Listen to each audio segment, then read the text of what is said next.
مفتی شعیب اللہ خان صاحب کے بیانات کے لیے مفتی صاحب کے آفیشیل چینل کو سبسکرائب کریں اور زیادہ سے زیادہ شیئر کریں۔ بسم اللہ الرحمن الرحیم، الحمدللہ رب العالمین والصلاة والسلام علی اشرف الانبیاء وسید المرسلین وعلى آلہ وصحبہ اجمعین ومن تبعهم بإحسان فی کل زمان ومکان الى یوم الدین، اما بعد۔ باب ما جاء فی الجنوب ینام قبل ان یغتسل۔ جنابت والا سونے سے پہلے، غسل کرنے سے پہلے سو جائے تو کیا یہ بات درست ہے؟ تمام علماء کا اتفاق ہے اس بات پر کہ جنابت والا اگر بغیر غسل کے سو جائے تو اس میں کوئی حرج کی بات نہیں ہے۔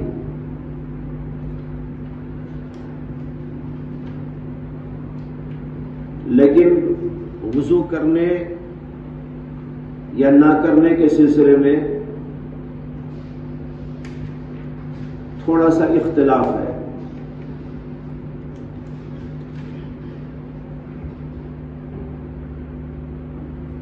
اور اس میں 3 مسالک ہیں۔ ایک مسلک یہ ہے کہ سونے سے پہلے وضو کرنا واجب ہے، اور یہ مسلک امام داؤد ظاہری اور امام ابن حبیب المالکی سے نقل کیا گیا ہے۔ دوسرا مسلک امام ابو یوسف، سفیان ثوری اور سعید ابن المسیب سے منقول ہے۔ ان حضرات کے نزدیک وضو کرنا نہ کرنا دونوں برابر ہے۔ تیسرا مسلک جمہور علماء کا ہے، جن میں امام اعظم ابو حنیفہ، امام شافعی، امام مالک، امام احمد بھی۔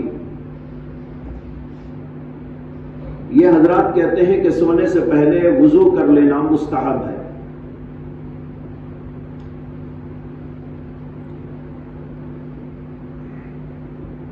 جو حضرات یہ کہتے ہیں کہ واجب ہے کہ وضو کیا جائے، ان کی دلیل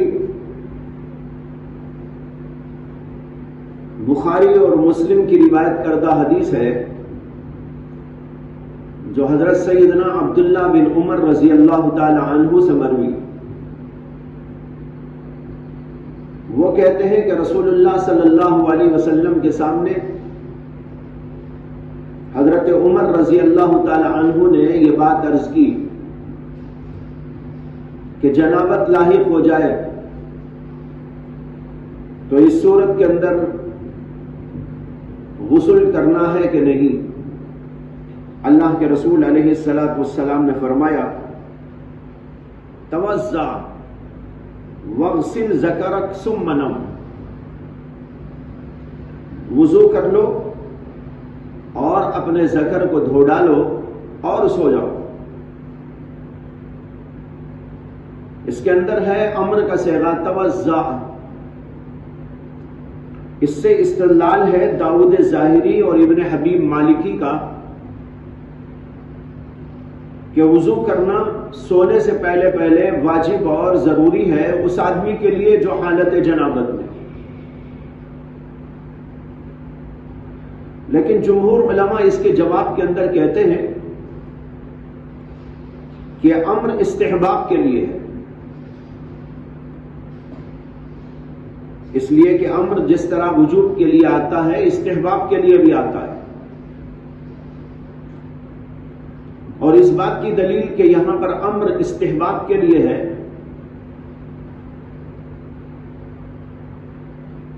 ابن خزیمہ کی روایت کردہ حدیث ہے۔ یہی حدیث اور اس کے اندر اضافہ ہے کہ آپ نے کہا انشاء، اگر چاہے تو وضو کر لے۔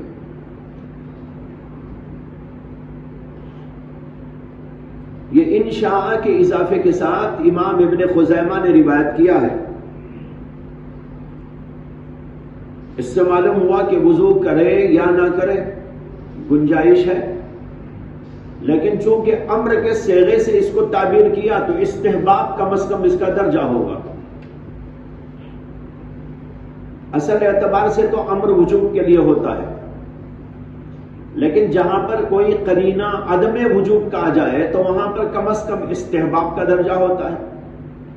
یہاں پر لفظ انشاء یہ عدم وجوب پر دلالت کر رہا ہے، عدم وجوب کا قرینہ ہے۔ جب عدم وجوب کا قرینہ آ گیا تو واجب تو نہ ہوا، لیکن کم از کم استحباب کا درجہ ہوگا۔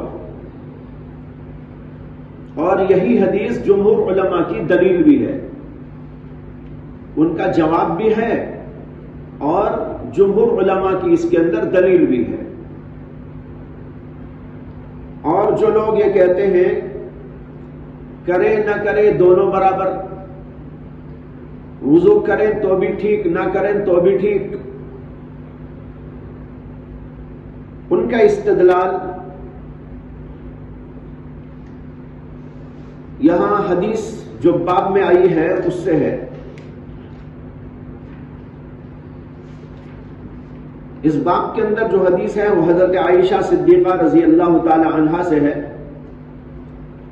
وہ فرماتی ہے کان رسول اللہ صلی اللہ علیہ وسلم ینام وهو جنوب ولا يمس ماء۔ اللہ کے رسول علیہ السلام سوتے تھے اس حالت میں کہ آپ جنابت میں ہوتے تھے اور پانی کو بالکل نہیں چھوتے تھے۔ اس کے اندر جو لفظ آئے ہیں لا یمس ماء، اس سے استدلال ہے ان حضرات کا کہ آپ نہ غسل کرتے تھے نہ وضو کرتے تھے۔ پانی ہی نہ چھونے کا مطلب تو یہی ہے نا کہ وہ کچھ بھی نہیں استعمال کرتے تھے، نہ غسل کے لیے نہ وضو کے لیے۔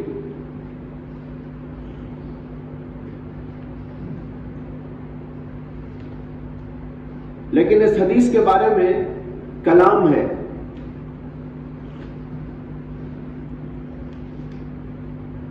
امام ترمذی آگے کہتے ہیں حدثنا حناد قال حدثنا وکیع عن سفیان عن ابی اسحاق نحوہ۔ اس حدیث کو ہم سے بیان کیا حناد نے، اور انہوں نے کہا کہ ہم سے بیان کیا وکیع نے، اور انہوں نے سفیان سے، اور سفیان نے ابو اسحاق سے اسی کی طرح۔ اوپر کی جو حدیث ہے وہ آمش کی ہے، آمش ابو اسحاق سے روایت کرتے ہیں، اور دوسری جو سند پیش کی ہے وہ سفیان کی ہے۔ آگے کہتے ہیں وقد روا غیر واحد عن الاسود عن عائشة عن النبي صلی اللہ علیہ وسلم انه كان يتوضأ قبل ان ينام۔ متعدد حضرات نے حضرت اسود کے حوالے سے، اور انہوں نے عائشہ صدیقہ سے، اور انہوں نے نبی اکرم صلی اللہ علیہ وسلم سے روایت کیا ہے کہ اللہ کے رسول علیہ السلام سونے سے پہلے وضو کر کے سویا کرتے تھے۔ یعنی جب آپ کو جنابت لاحق ہوتی اور آپ سونا چاہتے تو پہلے وضو کرتے اور پھر اس کے بعد میں سوتے۔ وَهَذَا أَصَحُّ مِنْ حَدِيثِ أَبِي إِسْحَاقَ عَنِ الْأَسْوَدِ، اور یہ حدیث اس حدیث سے زیادہ بہتر ہے جو اوپر آپ نے پڑھی۔ ابو اسحاق اسود سے روایت کرتے ہیں، اور اسود عائشہ صدیقہ سے، اور اس کے اندر آیا ولا یمس ماء کہ اللہ کے نبی علیہ السلام پانی کو ہاتھ بھی نہیں لگاتے تھے، چھوتے بھی نہ تھے اور سوتے تھے۔ کہتے ہیں کہ اس حدیث کے مقابلے میں یہ بہت سارے علماء نے، بہت سارے راویوں نے جو روایت کیا ہے وہ زیادہ بہتر ہے۔ اس کے اندر تو یہ ہے انہ کان یتوضأ قبل ان ینام۔ بات یہ ہے کہ اصل روایت تو یوں تھی انہ کان یتوضأ قبل ان ینام،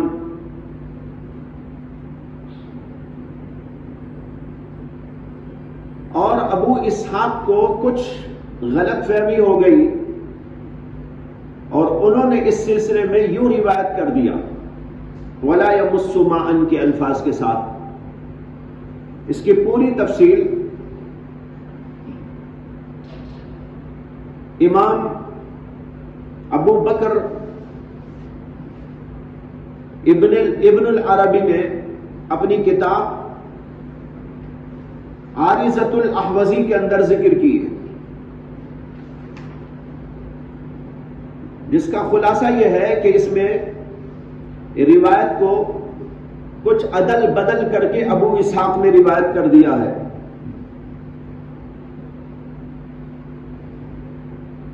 ولا يمس معن کسی اور سلسلے میں اسی روایت کا ایک جز تھا، انہوں نے اس کو یہاں پر فٹ کر دیا، یہ انہوں نے اپنی تحقیق بیان کی ہے۔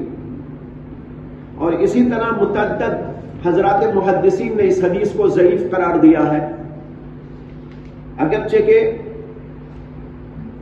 بعض علماء نے اس کو صحیح بھی قرار دیا ہے۔ جو لوگ یہ کہتے ہیں کہ حدیث صحیح نہیں، ان میں خود امام ترمذی بھی ہے۔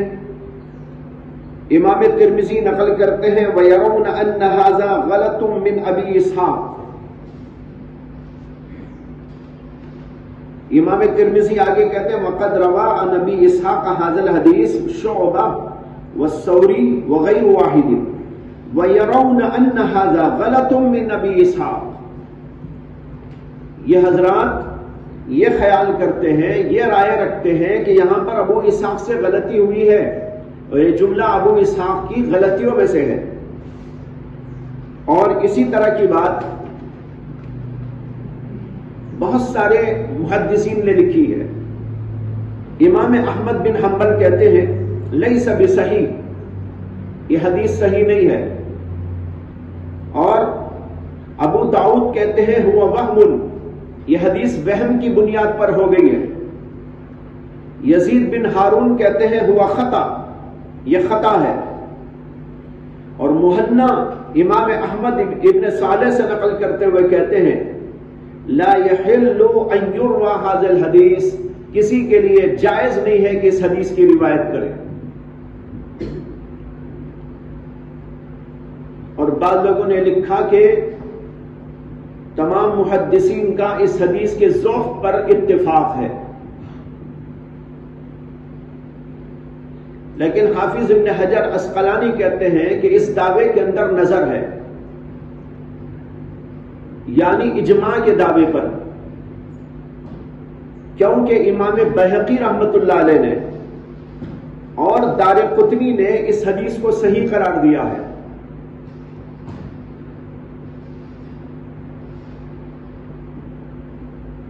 تو اجماع کا رہا، ہاں یہ کہہ سکتے ہیں کہ جمہور علماء محدثین نے اس حدیث کو ضعیف قرار دیا ہے،